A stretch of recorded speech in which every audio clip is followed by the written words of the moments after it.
Hi, I'm Tara and welcome back to my channel. So today I'm going to show you how to make a pan of chicken and black bean enchiladas. And I went ahead and did a lot of things ahead of time this time, so hopefully this will go pretty quick. I've got chicken thighs all chopped up, ready to go into the pan. I've got, definitely want to put some vegetables in these because, you know, that's always a good idea. Get some vegetables into all of your meals. So I have chopped up one of those small onions that come in the bag that I like to get. So about kind of like a small onion that would fit in the palm of your hand. Chop that up. I've got 3 different colors of bell pepper: orange, yellow, and green. So we've got those.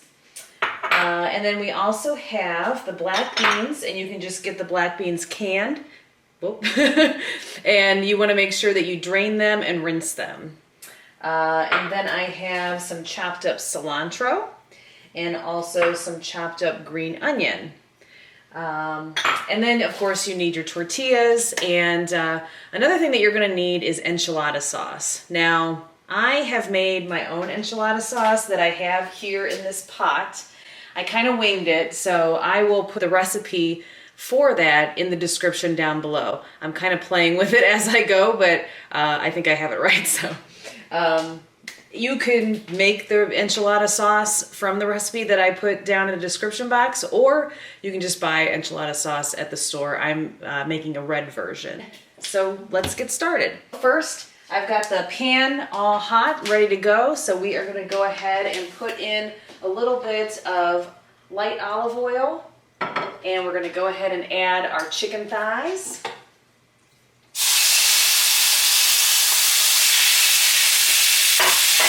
Get those stirred up a bit. This chicken is about halfway through cooking, so we'll go ahead and add some seasoning to it. We'll just hit it with some sea salt.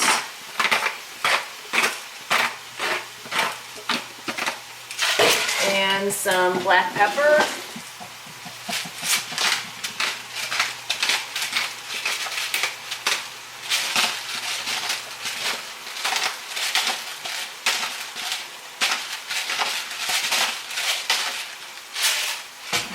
And we'll get some garlic powder.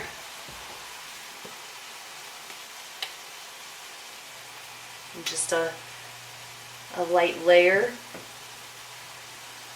in there. It's a good garlic flavor. Let's stir that up. Okay, so the chicken is cooked through now. So we will go ahead and transfer this to a bowl.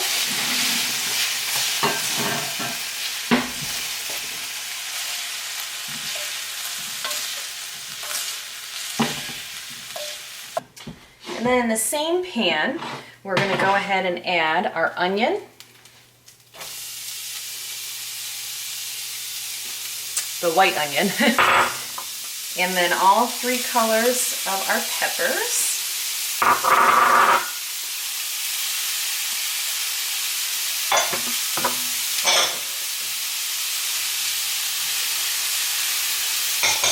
Okay, stir those up.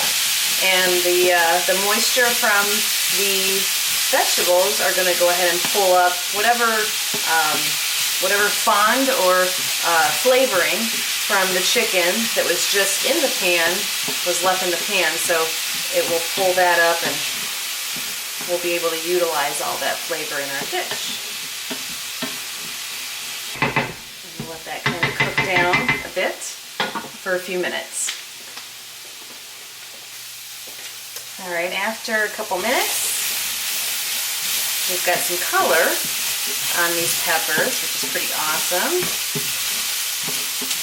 can kind of see. And I've got the heat up, you know, close to high, not on high, but close to high. All right, I'm going to add just a little bit of oil because I didn't add it when I first put it in there because we had a little bit left from the chicken, but it's starting to, anytime the pan gets a little bit too dry, you want to add a little bit. So I'm going to take that off the heat for a moment, and we're going to get some garlic. Okay, and I've got this garlic press. I believe it's from IKEA. So we're just going to go ahead and press the garlic into the pan. There we go. Oh, it's going everywhere. Get that literally into my hair and on my sleeve. Oh my God. All right, well, here you have it. Okay, stir that in. Ooh, and that garlic smell is fragrant right away. So now that the vegetables are nice and cooked, we're going to go ahead and add the black beans.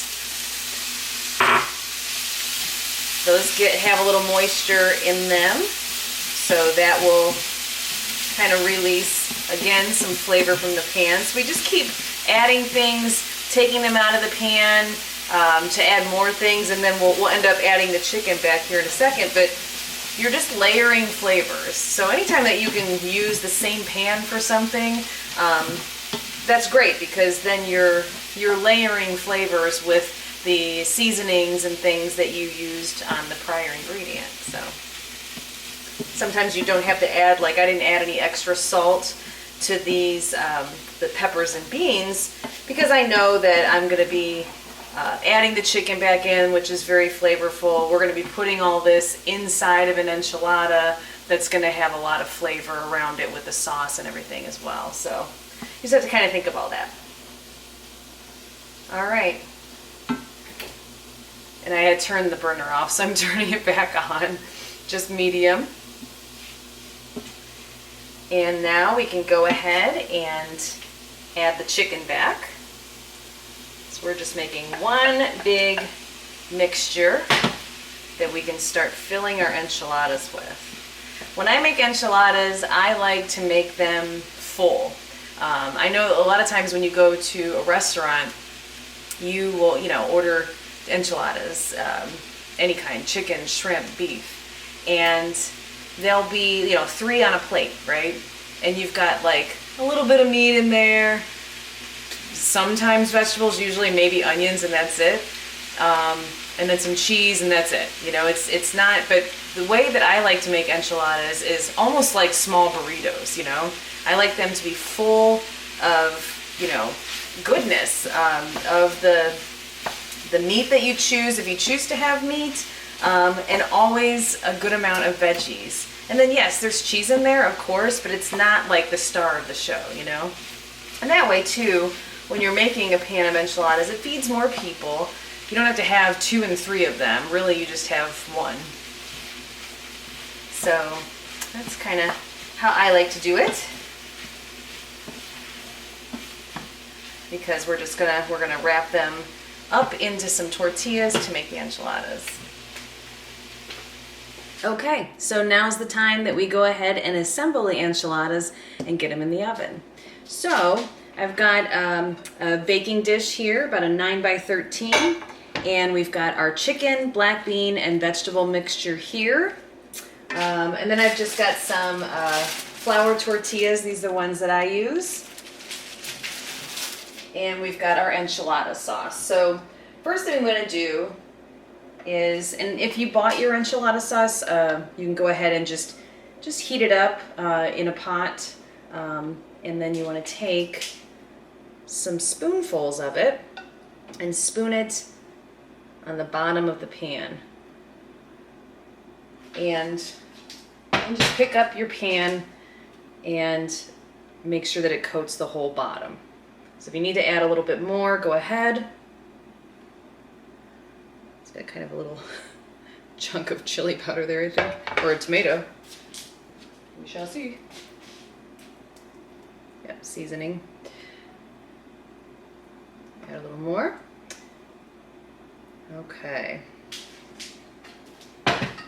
I'm gonna move this over to the side so I have some room to assemble. And then what you wanna do, oh, and I also need to grab cheese.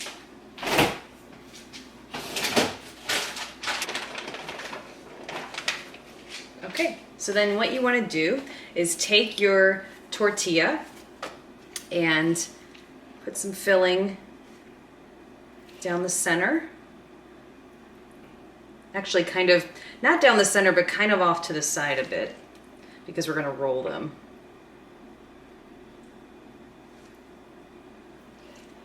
So you wanna put, you can kind of fill it up because we're not gonna do the burrito thing where we close the ends or anything. We don't really care about that. So about that much, however much that is. And then you're gonna take a little bit of shredded cheese, whatever cheese you want. I'm using the Chihuahua. And then you want to take it and kind of put your hands on top of the filling and then just kind of roll it over so that you can enclose it. And a little bit will pop out the ends usually, just kind of tuck them back in. And as carefully as you can, just pick it up and place it into your pan. And again, you're gonna lose some on the ends, and really you just sort of tuck it in there as best you can. And you repeat this until you either run out of room in the pan or you run on filling, one of the two. So again, we'll just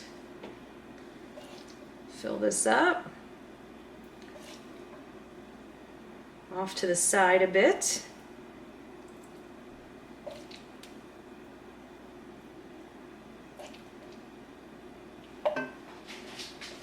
Grab a little cheese.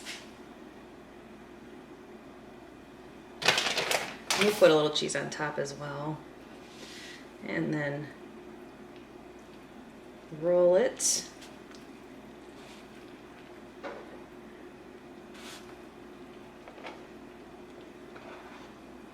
And then transfer to your pan.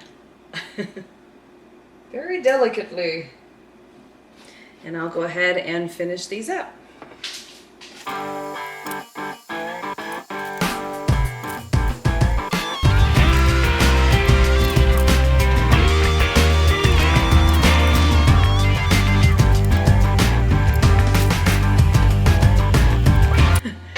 Here we go. So they're all in there now. I've got a little filling left, but I swear every single time I make enchiladas that always happens. So I have a little left. I just put it in a little bowl, put it in the fridge, and it goes in like eggs the next morning or something, you know? So believe me, this is not bad leftovers to have. So we'll put these in the back. And then what you want to do is stir up the rest of your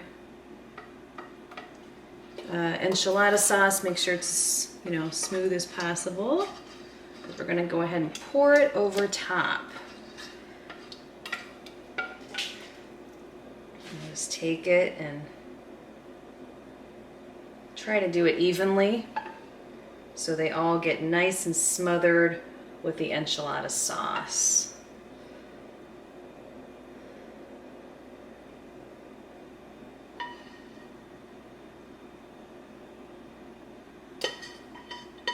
I'm getting it everywhere.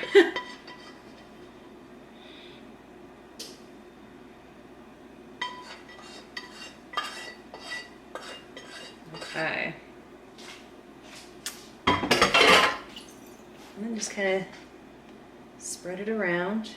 It's going to fall into all the cracks and bubble up in the oven. It's going to soften. You want to kind of make sure that all parts of the tortillas get covered in the sauce, because it's going to soften them up really nice and turn them into those ooey gooey enchiladas. All right. So these are nice and covered. Get the edges, the ends. All right, perfect. Then just take whatever cheese you have left. I'm actually like, this is perfect because I'm kind of ending this bag. So take your cheese that you have left and sprinkle it over top. So you've got cheese inside, cheese outside. I've also got some leftover cheddar I'm going to throw on there as well. So use, whatever cheese you think would be good. Make them as cheesy as you want. I'm cleaning up my fridge. This is going to be perfect though. All right. All right, and then we're putting them in a 375-degree oven. I am going to start with about 20 minutes or so. Basically, you want to keep them in until you look and along the sides you're seeing all that sauce bubbling. Because really everything is cooked. You just want it to be heated through and bubbly. And you don't want the cheese to be like too browned or anything. So that's kind of what you're looking for. So I'm going to set the timer for 20 minutes and then we'll take a look after that.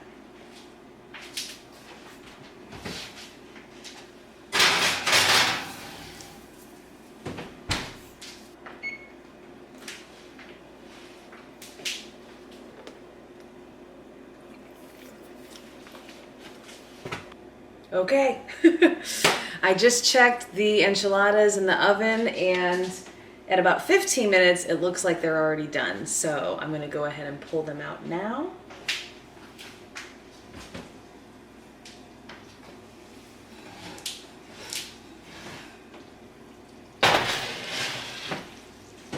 Show you, because they're still bubbling. You can see, I hope you can see that anyway. They're bubbling on the sides. Maybe you can't. But they are bubbling on the sides a bit. And the top, I can kind of show you a bit without, yeah, you can see. Ah! That is looking good. And then what I'm gonna do is take some green onion and just scatter them all over the top now.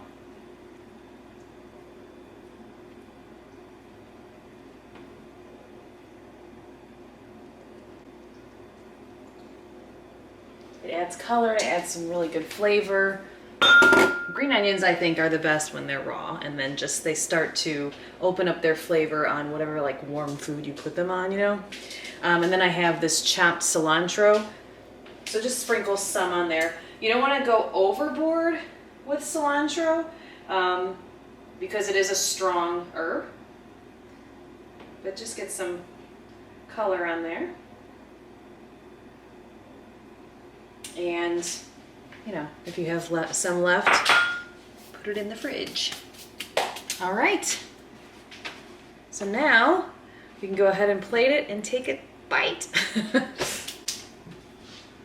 I will grab a plate. Let's see.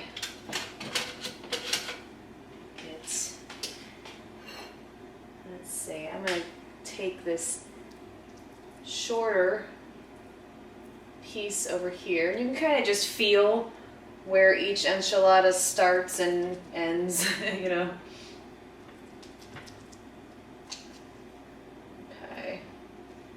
And then just do your best to scoop it out, keeping it together.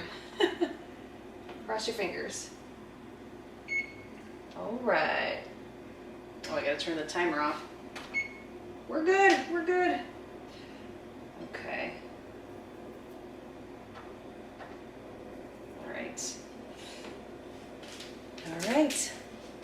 There's our enchilada. And we can go ahead too and hit it with a little sour cream.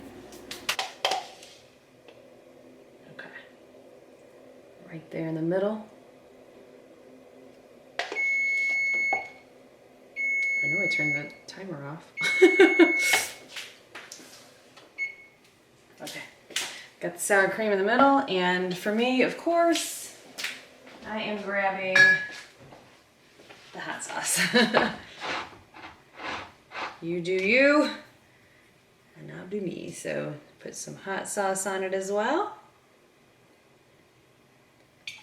And there we have it. There you go. I'm trying to slide it up the plate. There is the chicken and black bean enchilada. All right, and let's take a bite. Hopefully it's not gonna burn my mouth. Of course, get a little sour cream.